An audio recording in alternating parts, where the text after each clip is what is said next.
like I'm trapped in my damn mind. Tired of feeling like Alright, hello everyone, welcome to my channel Sharyar Lives. This is your host Sharyar Ali और आज हम एक बहुत important topic के बारे में बात करने वाले हैं, that's your bone health. Often अंडरएस्टिमेटेड and overlooked. ज़्यादातर लोग जो है वो मसल बिल्डिंग की तरफ फोकस होते हैं या फैट लॉस की तरफ फोकस होते हैं and they forget about their bone health. Bone health important सबसे ज़्यादा क्यों है? क्योंकि for every sort of physical movement you need your bones, right? Muscles बाद में आते हैं, मसल्स भी आते हैं of course, they play a huge role, but bone health is also very important. अगर आपके जॉइंट्स में इतनी स्ट्रेंथ नहीं है, अगर आपकी बोन में इतनी स्ट्रेंथ नहीं है to do certain activities, then of course you are going to end in pain. जैसे बहुत सारे लोगों को आपने देखा होगा around you, किसी के हाथ की कोहनी में दर्द है, किसी के शोल्डर में, किसी के बैक में, किसी के नीज में. स्पेशली अगर आप जैसे जैसे एज करते जाते हैं आपकी बोन डेंसिटी और बोन मास जो है वो रिड्यूस होते चले जाते हैं ओवर द टाइम. अब इसको इम्प्रूव कैसे करें? Specially for the people involve in some any sort of fitness. Generally अगर आप फिटनेस नहीं भी कर रहे तो भी ये वीडियो आपके लिए है, ताकि आपको ये पता चल सके कि क्या क्या आप कर सकते हैं to improve your bone health. Specially मैं कहूँगा वो लोग जो कि वेट लॉस में कंसर्न है, क्योंकि over the past few days मैंने बहुत सारे लोगों की कंप्लेन सुनी है, क्योंकि they are facing some sort of joint pain. और परसों ही मेरे पास एक दोस्त का भी मैसेज आया था, he is facing some sort of pull in his back and he is concern कि ओके उसकी जो बोन्स हैं उतनी स्ट्रॉन्ग नहीं है और शायद उसकी बोन उसने शायद अपनी बैक डैमेज कर लिया उसने. So that led me to think about I should actually make a video on how to improve your bone health in general. So let's get started. सबसे पहली चीज़ योर फिजिकल एक्टिविटी. ठीक है, physical activity आपकी किसी न किसी किस्म की दिन में होनी चाहिए. कोई ना कोई sport, whether it's running, walk, किसी न किसी like running and walk is bare minimum. If you can get your self involve in actual strength training at the gym, that's very beneficial. क्योंकि जब आप किसी न किसी किस्म की फिजिकल एक्टिविटी करते हैं तो आपकी बॉडी का ऑफकोर्स ब्लड सर्कुलेशन बढ़ता है. ब्लड सर्कुलेशन बढ़ता है तो इसका मतलब है कि आपकी बॉडी के अंदर ज़्यादा न्यूट्रिएंट्स पहुंच सकेंगे to your bones and to your muscles. ठीक है, क्योंकि ब्लड फ्लो से ही सारे न्यूट्रिशन ट्रैवल कर रहे हैं आपकी बॉडी के अंदर. So the more improve blood flow you have, the better nutrients delivery you have in your body. Secondly, जब आप कोई ना कोई फिजिकल एक्टिविटी में अपने आप को इन्वॉल्व रखते हैं, स्पेशली स्ट्रेंथ ट्रेनिंग जैसे मैंने आपको कहा, तो छोटे छोटे से माइनर वेयर एंड टेयर्स होते हैं आपकी बोन में, जिसकी वजह से आपकी बॉडी सिग्नल्स भेजती है टू रिकवर एंड रिपेयर. अब जब रिकवरी एंड रिपेयर का सिग्नल जाता है आपकी बॉडी में तो of course it's going to build better than before. अब हर केस में ये बेटर देन बिफोर नहीं होता. कुछ केसेस में वेयर एंड टेयर प्रोसेस होता है and the bones actually get vanish. वो किस केस में होता है उसकी बात कर लेते हैं. सबसे इम्पॉर्टेंट चीज़ डाइट. अगर आपकी डाइट प्रॉपर नहीं है तो फिर ऑफ कोर्स आपका वेयर एंड टेयर प्रोसेस तो होगा लेकिन रिकवरी उतनी स्ट्रांग नहीं होगी, क्योंकि आपकी बॉडी को वो न्यूट्रिएंट्स नहीं मिल रहे. And secondly, sleep and rest. अगर आपकी बॉडी को इतना रेस्ट और स्लीप नहीं मिल रहा टू रिकवर, क्योंकि आपको नींद की ज़रूरत है, आपको 7 से 8 घंटे सोना चाहिए दिन में. If you are an athlete तो इससे ज़्यादा भी सो लें अगर, तो it's actually going to benefit you, क्योंकि आपकी बॉडी को रेस्ट मिल रहा है and it's going to recover and improve itself. 8 घंटे 9 घंटे अगर आप कर सकें. अगर आप किसी बॉडी बिल्डर से पूछेंगे कि okay what do you do in your entire day, he will tell you just sleep, workout and diet, that's all, right? अब ऑफ कोर्स हम लोग लाइक नॉर्मल लोग हैं, हमारे पास दिन में और बहुत सारे काम है, हमारा प्रोफेशन नहीं है बॉडी बिल्डिंग. ठीक है, तो maybe you are a data architect like me और whatever you do as a in your professional life. So आप इतना ज़्यादा नहीं सो सकते. आपके पास 7 आवर्स हैं, 8 आवर्स हैं, कुछ लोगों के पास से भी कम है. तो 7 घंटे तो कोशिश करें मिनिमम आपको रात की नींद मिल जाए. 7 घंटे आपकी नींद होगी तो ऑफकोर्स आपकी बॉडी को एक अच्छा रिकवरी का टाइम मिल जाएगा और आपकी ग्रोथ और आपकी बोन स्ट्रेंथ एक्चुअली इम्प्रूव होगी. In fact your mental health is also going to get benefit from proper sleep and rest. So make sure you get proper sleep and rest. Now next up is the most important thing, diet. As I always mention, the diet is the most important thing. ठीक है, चाहे आप weight loss कर रहे हैं, weight gain कर रहे हैं, बोन स्ट्रेंथ की बात करें, अपने हार्मोन लेवल की बात करें, अपनी मेंटल हेल्थ की बात करें, किसी भी चीज़ की बात कर लें, diet is the most important thing. Diet is going to play a major role in any sort of physical transformation और physical even maintain करने की कोशिश कर रहे हैं, तो diet is going to play a huge role. अब diet में क्या क्या चीज़ आ जाती है? सबसे पहले आपके वाइटामिन और मिनरल्स आ जाते हैं. वाइटामिन और मिनरल की सबसे बेहतरीन रिसोर्सेज हैं वेजिटेबल्स एंड फ्रूट्स. बहुत सारे लोग वेजिटेबल्स अवॉइड करते हैं, फ्रूट्स अवॉइड करते हैं अपनी डाइट से. वेट लॉस कर रहे हैं वो लोग तो they just completely go to salad and vegetables and fruits. तो उनका तो ठीक है, लेकिन जो बल्किंग करने की कोशिश कर रहे हैं, जो कि मास गेन करने की कोशिश कर रहे हैं, they completely forget about salads and fruit. वो कहते हैं कि भाई हम वेजिटेबल्स क्यों खाएं, हम तो गेन कर रहे हैं, हम तो कुछ भी खा सकते हैं। So that's not true. Vegetables and fruits actually provide you with important vitamins and minerals। अब vitamins कौन कौन से important है? Vitamin B है, C है, D है, E है और K है। Vitamin B की अगर बात करें, so it basically enables your some recovery cells जो आपकी बॉडी के अंदर होते हैं, बेसिकली एक्टिवेट्स है, ठीक है। तो विटामिन बी वहाँ काम आता है। विटामिन सी है which is actually famous for its reproductive and regenerative properties, क्योंकि इट प्रोड्यूसेस कोलेजन से आपकी बोन हेल्थ भी अच्छी होगी, आपकी स्किन हेल्थ भी अच्छी होगी, a lot of other factors. Vitamin D is of course the most important one when it comes to bones, क्योंकि vitamin D is the actual vitamin that enables your body to use calcium. Calcium is a mineral that's required to build and solidify your bones, ठीक है। तो आपकी bones में ज़्यादा तो calcium है, right. फिर विटामिन के है। विटामिन के भी आपकी बोन्स की रिकवरी में और रिपेयर प्रोसेस में हेल्प करता है। विटामिन ई है विच इज़ एन एंटीऑक्सीडेंट। तो आपकी बॉडी में जो टॉक्सिन्स बन रहे हैं, it's just basically going to vanish those out, और कुछ रिप्रोडक्टिव क्वालिटीज भी हैं इसके पास। तो different vitamin play different roles, you can research on it. फिर मिनरल्स आ जाते हैं। मिनरल्स में आपके पास जिंक है, मैग्नीशियम है एंड कैल्शियम है। इसके अलावा भी कुछ और चीज़ें हैं, सिलिकॉन है, बोरॉन है। आप जब रिसर्च करेंगे इसके ऊपर, बोन हेल्थ के ऊपर, तो आपको बहुत सारे मिनरल्स मिल जाएंगे, लेकिन these three are the most important words in my opinion. So इनकी भी again rich sources is vegetables and fruits. अगर आपकी डाइट में प्रॉपर वेजिटेबल्स और फ्रूट का इंटेक होगा तो ये मिनरल्स की आपको इतनी ज़्यादा फिक्र करने की ज़रूरत नहीं पड़ेगी। But if you can not eat vegetables and enough fruits in the day, for example if you are a busy guy and you don't get a chance to consume enough fruits and vegetables in your day, so go for supplements, vitamin supplements। आपको बहुत सारे supplements मिल जाएंगे इस तरीके के market में, जो कि आपको enough nutrition provide करते हैं, enough vitamins और minerals provide करते हैं that's required for your body to maintain its bones and other physical attributes। so ये हो गए vitamins and minerals की बात। next up is fat।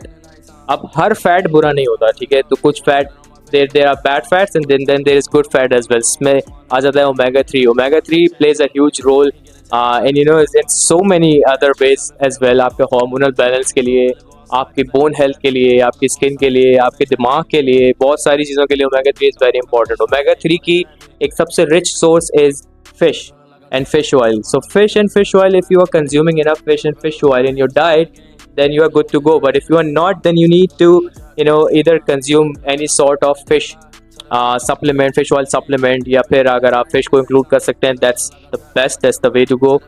vegetarians के लिए मैं कहूँगा then there is some nuts and dry fruits हैं कुछ, जिनके अंदर omega 3 की अच्छी खासी quantity आपको मिल जाती है। So go for that if you cannot consume fish। So that's about fats। The next up is our favorite, that's protein।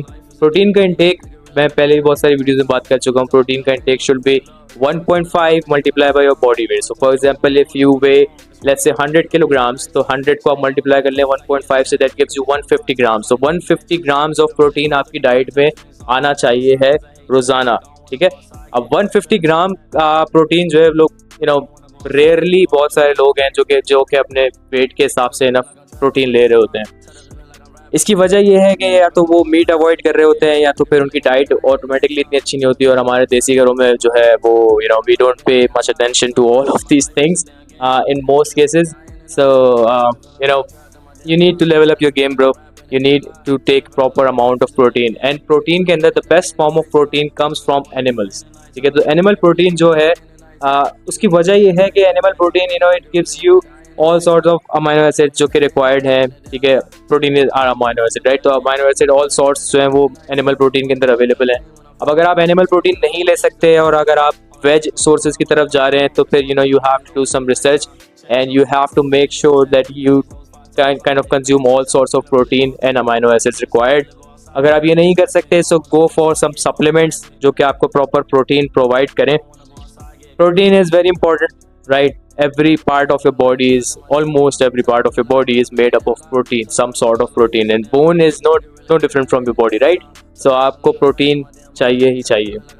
Lastly, water intake, hydration। Good hydration is important for muscle building, for fat loss, and for bone health as well, because good hydration enables your body to be to basically remove the toxins as well that are building up in your body. So जब toxins remove होंगे तो bone health improve होगी. साथ ही साथ आपके जो joints हैं they need to lubricate themselves as well.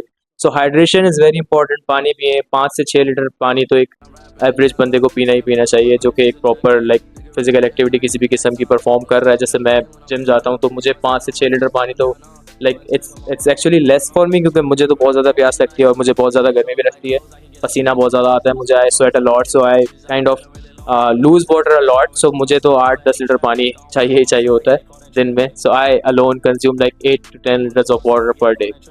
But खैर you can decide based on your need, but at least 5 litres मैं कहूँगा कि 5 लीटर्स ऑफ वाटर तो कंज्यूम करें ही करें. अब लास्ट में कुछ डोंट डूज की बात कर लेते हैं. डोंट डूज में सबसे पहला जो चीज़ आती है that's do not lose excessive wait. बहुत सारे लोग, ज़्यादातर लोग इनफैक्ट जिनको बोन की प्रॉब्लम आती है वो लोग हैं जो कि वेट लॉस कर रहे होते हैं, ठीक है, क्योंकि वो एग्रेसिव वेट लॉस में चले जाते हैं. एग्रेसिव वेट लॉस में जाके वो ये चीज़ भूल जाते हैं कि they need to provide enough nutrition to their body. वो मल्टीविटामिन्स अवॉइड करते हैं, ठीक है, वो फिश ऑयल अवॉइड करते हैं, वो all sorts of supplements avoid करते हैं. वो कहते हैं कि भाई हमने सिर्फ अपने कार्ब्स कट करने हैं. कार्ब्स कट करने के साथ साथ आप ये चीज़ भूल जाते हैं कि आपकी बॉडी को मिनरल्स, विटामिन्स और बहुत सारी दूसरी चीज़ें चाहिए, ठीक है. It needs fat, it good fat, of course omega 3 की जो बात हो रही है. So it needs all those sources, right. अब अगर आप उसको बॉडी में से डिप्लीट कर देंगे तो क्या होगा, आपकी बोन हेल्थ अफेक्ट होगी. और एक और बात, जब भी आप वेट लॉस करते हैं तो some sort of bone mass is also kind of reduced. तो बोन मास भी रिड्यूस हो रहा है. अब उसको रिकवर करने के लिए आप क्या करें, what are you doing to recover it? Nothing in most cases, जिसकी वजह से बहुत सारे लोगों को प्रॉब्लम्स आती हैं. किसी के बैक में मसला आ जाता है, किसी के नीज में, किसी के शोल्डर्स में, किसी के एल्बोज में, डिफरेंट जॉइंट्स में पेन आ रहा है, ठीक है, a lot of other things. अच्छा, अब अगली बात जो है, गेन भी ना करें एक्सेसिवली. बहुत सारे लोग एक्सेसिव वेट गेन कर लेते हैं, एक्सेसिव बल्किंग की तरफ जाते हैं. ठीक है, excessive bulking, excessive weight gain भी जब आप कर रहे हैं, you are putting basically unrequired pressure on your bones. ठीक है, आप ऑफ कोर्स आपकी मोबिलिटी भी अफेक्ट होती है एक्सेसिव वेट गेन से. अगर आप बल्किंग नहीं भी कर रहे हैं, जनरली बहुत सारे लोग अपना इतना ज़्यादा वेट बढ़ा लेते हैं, ठीक है, जंक फूड खा के और लॉट ऑफ अदर थिंग्स. सो बहुत ज़्यादा अगर आप ओवर वेट है तो फिर आपकी बोन्स अफेक्ट होंगी. Try to lose the excessive weight. आप एक हेल्दी वेट रेंज में रहें और अपनी डाइट को भी प्रॉपर रखें ताकि आपकी बोन्स के ऊपर extra the pressure, unwanted pressure ना पड़े and you actually become healthier. अच्छा, अब अगली बात मैं पहले कर चुका हूँ, फिजिकल एक्टिविटी. वेट लॉस करने वाले बहुत सारे लोग इस तरीके के होते हैं कि दे से कि okay we are just going to lose weight using diet. ठीक है, सही है, dieting is important, it's 70% of any transformation I would say. But physical activity basically is going to enhance your weight loss and also is going to benefit your bones. So physical activity अपनी regular routine के अंदर रखने की कोशिश करें, and if you can perform strength training of any form, that's actually going to benefit you in so many ways. आपके fat loss journey में भी beneficial रहेगा. So put some time aside and try to go to the gym. नहीं जा सकते तो फिर घर पे कुछ डम्बल्स ले लें, कुछ weights, कुछ equipments ले लें जिसपे आप घर पे वर्कआउट्स कर सकें. ठीक है, तो वर्कआउट बहुत इंपॉर्टेंट है. Physical activity is very important. So किसी न किसी किस्म की फिजिकल एक्टिविटी अपने डेली रूटीन का पार्ट बनाएं. ऑल राइट, सो अगली जो चीज़ है दैट्स वो अक्सर हम लोग, बहुत सारे लोग specially the people who are working, वो इस चीज़ पे ध्यान नहीं देते. कैफ़ीन, कॉफ़ी, ठीक है, या प्री वर्कआउट्स के अंदर एक्स्ट्रा कैफ़ीन. ठीक है, अब excess caffeine is also going to put effect on your bones, negative effect on your bones, क्योंकि excess caffeine is basically going to deplete your body of vitamin D and calcium. ठीक है, तो आप इसके ऊपर अपनी रिसर्च कर लीजिएगा.